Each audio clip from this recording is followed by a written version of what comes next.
उद्धव ठाकरे आणि राज ठाकरे तब्बल 20 वर्षांनी एकाच मुद्द्यावर एका स्टेजवर एकत्र आले. दोघांनी जबरदस्त एंट्री घेतली आणि गळाभेट घेत स्टेजवर दोघेच थाटात बसले.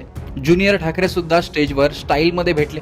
हे सगळं ज्या मंचावर घडत होतं तिथेच मागे असलेल्या महाराष्ट्राच्या नकाशावर मात्र अनेकांची नजर गेली नसावी, कारण पुढेच अनेक गोष्टी या घडत होत्या. सहसा ठाकरेंच्या कार्यक्रमांमध्ये भगव्या रंगात दिसणारा महाराष्ट्राचा नकाशा गुलाबी रंगात ठळकपणे आकर्षकपणे दिसत होता आणि ज्यांनी तो पाहिला त्यांच्यात याच गुलाबी रंगाची चर्चा रंगली आहे. महाराष्ट्रात राजकारणाला गुलाबी रंगाची ओळख अजित पवार यांनी करून दिली. गुलाबी रंग, गुलाबी जॅकेट घालून ते महाराष्ट्रभरात फिरले. महिला मतदारांना टार्गेट केलं आणि त्यानंतर विधानसभा निवडणुकीत यश सुद्धा मिळवलं. त्यातून गुलाबी रंगाची ताकद राजकारणात दिसून आली. आता तोच गुलाबी रंग ठाकरेंच्या स्टेजवर दिसल्याने ठाकरे एकत्र आल्यानंतर पुढे गुलाबी प्रयोग तर करणार नाहीत ना, अशी चर्चा होत्या. ठाकरे बंधू आज मराठी भाषेच्या मुद्द्यावर एकत्र आले होते.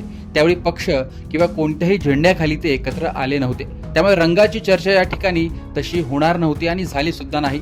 पण दोघांच्याही बोलण्यात असं जाणवलं की भविष्यात निवडणुकीत ते एकत्र येण्याची तयारी करत आहेत. जर खरंच असं काही घडलं तर दोन्ही पक्ष आणि दोन्ही झेंडे हे एकत्र दिसतील. दोघांच्याही पक्षाच्या झेंड्याचा रंग भगवा आहे. असं असलं तरी गुलाबी रंगाला मिळालेलं राजकीय यश पाहता एकूणच महिला मराठी माणूस असं गणित जुळवताना त्यांनी गुलाबी रंग वापरला तर नवल वाटू नये.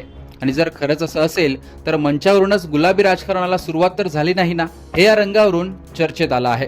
तसं महाराष्ट्राच्या राजकारणात रंगाला फार महत्त्व राहिलेलं आहे.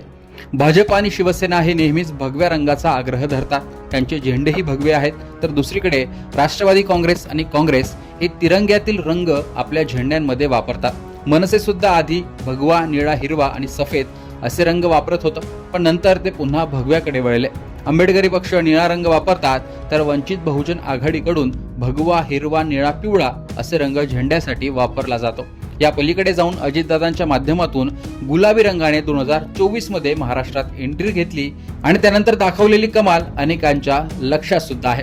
त्यामुळे पुन्हा या मंचावर गुलाबी रंगात असलेल्या महाराष्ट्राच्या नकाशाने लक्ष वेधलंय. नक्कीच दोन्ही ठाकरे एकत्र आले तर भगव्या रंगालाच प्राधान्य देतील, पण गुलाबी रंग पुन्हा राजकारणासाठी वापरला गेला तर नवल वाटू नये. आणि हाच गुलाबी रंग आपल्याला माहिती आहे की तेलंगणामध्ये केसीआर यांनी वापरला होता, महाराष्ट्रात अजित पवार यांनी वापरला. केसीआर हे यशस्वी झाले नाहीत, पण अजित पवार हे मात्र गुलाबी रंग घेऊन राजकारणात यशस्वी झालेले महाराष्ट्रात पाहायला मिळाले.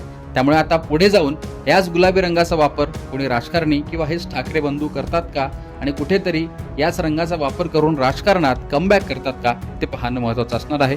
एकूणच या गुलाबी रंगाविषयी आणि जो काही महाराष्ट्राचा नकाशा आकर्षक दिसत होता त्याविषयी तुमचं मत कमेंट बॉक्समध्ये सांगा. लोकमतचं YouTube चॅनल सबस्क्राईब केलं नसेल तर आठवणीने सबस्क्राईब करा.